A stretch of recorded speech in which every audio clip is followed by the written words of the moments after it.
A notorious hacker group, Scattered Spider, is now hunting U.S. insurance companies. Microsoft urges immediate Windows updates after confirming an active zero-day attack. A mystery database exposes 184 million passwords. And a musician strikes back at AI companies with an audio poison pill that sabotages the AI. This is Cybersecurity Today. I'm your host, Jim Love. The cyber criminals behind some of the year's biggest retail breaches have found their next target, American insurance companies.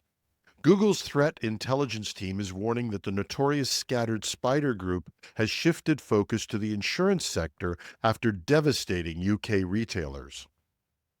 John Hultquist, the chief analyst at Google Threat Intelligence Group, told Bleeping Computer, "We are now seeing incidents in the insurance industry. The insurance industry should be on high alert."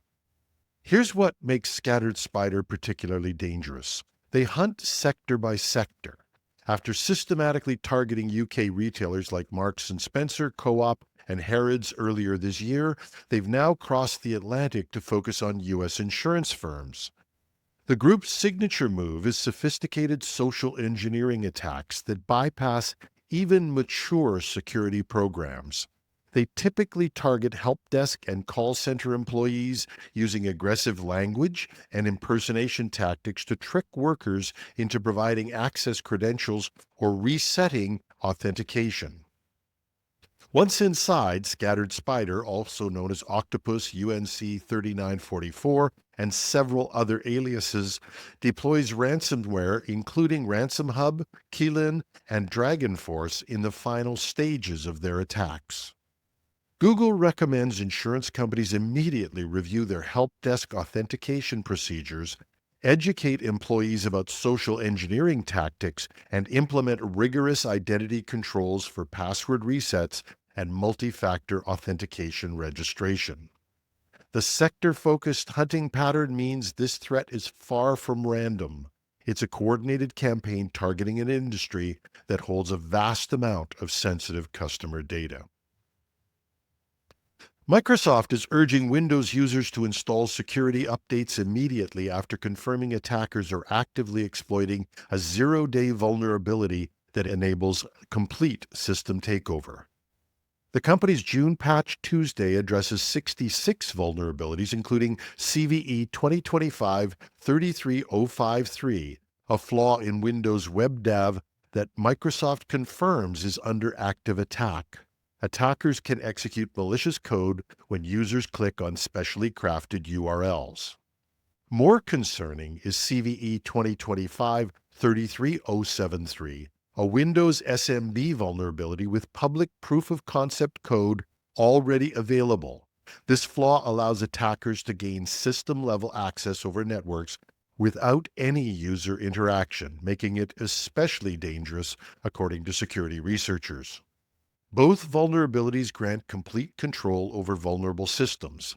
The SMB flaw is particularly worrying since SMB is a core Windows protocol used for file sharing across virtually all Windows networks.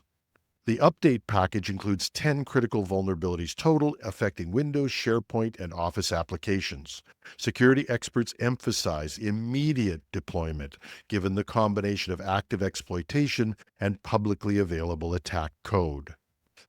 Cybersecurity firm Action1 warns, given the high privilege level and ease of exploitation, this flaw poses a significant risk to Windows environments.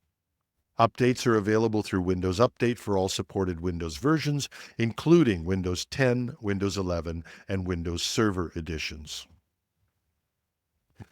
Cybersecurity researchers have discovered an unprotected database containing over 184 million records, including email addresses, passwords, and login credentials stored in plain text, with no clear indication of who owns the compromised data.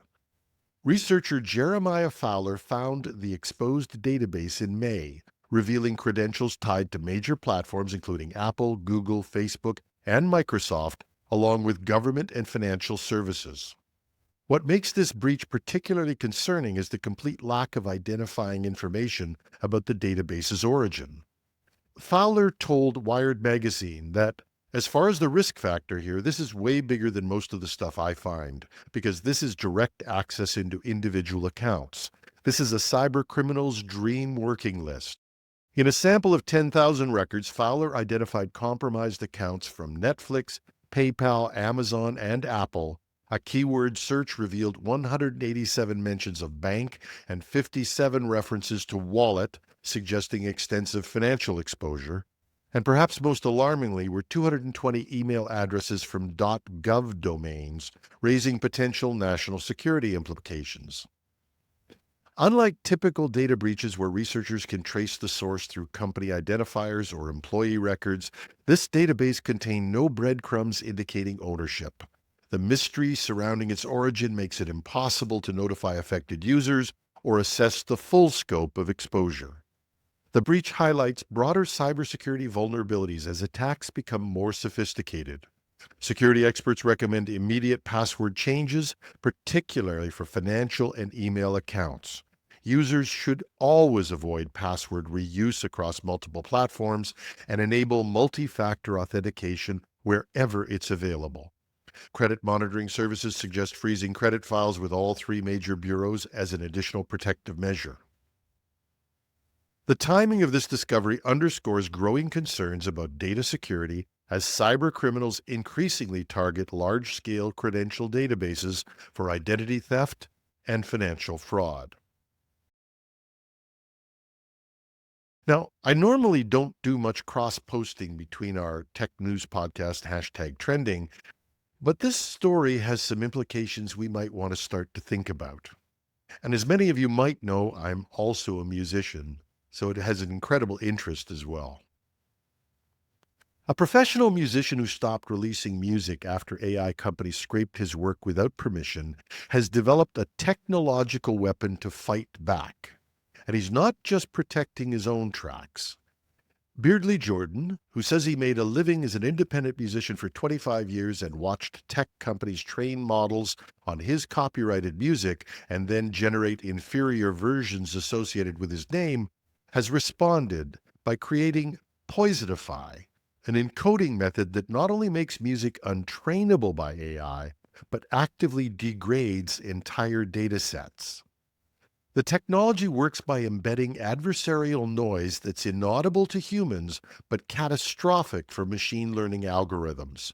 When Jordan tested his Poison tracks on major AI music generators like Suno and Minimax Audio, the results were devastating. Systems either crashed entirely or produced what he describes as nightmare fuel. But Jordan's counterattack goes far beyond music protection.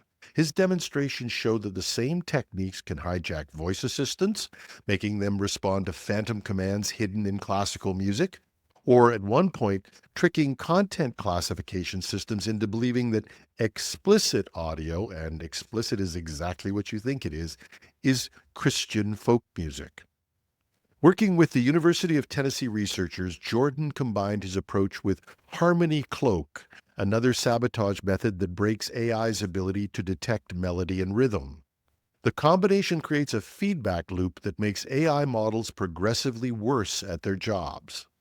And now Jordan is weaponizing his technique for widespread deployment. He's partnering with Symphonic Distribution to potentially offer their encoding as a service for other musicians, allowing artists to poison their uploads to streaming platforms automatically. Jordan is also employing psychological warfare. He's randomly encoding his music with real poison, fake poison, or no encoding at all, refusing to reveal which tracks contain what. This prevents AI companies from developing countermeasures. Artists may soon have a way to push back using technology without having to depend on copyright or IP laws. Jordan said, "Artists may soon have a way to push back using technology without having to depend on copyright or IP laws, because those things have utterly failed us." After years of feeling powerless against venture capital-funded AI companies, musicians now have a technological tool that fights fire with fire. There's a link to the YouTube video if you want to watch it. It's in the show notes at technewsday.ca under podcasts. We know that there's a resentment and a backlash that is possible against AI, and I'm not saying I support it. but I do understand how people can feel that way, especially if they're losing their income or career. So why is this valuable for a cybersecurity podcast? Well, while we normally concentrate on ways in which cyber crooks will attack systems, we may also have to prepare ourselves to deal with the sabotage of systems from activists who feel that AI needs to be opposed. And the unique ways of poisoning an AI are not the types of things we normally think of. But as this story points out, they're very real and could be a very big problem. And that's our show. Love to hear what you think. You can reach me at editorial@technewsday.ca.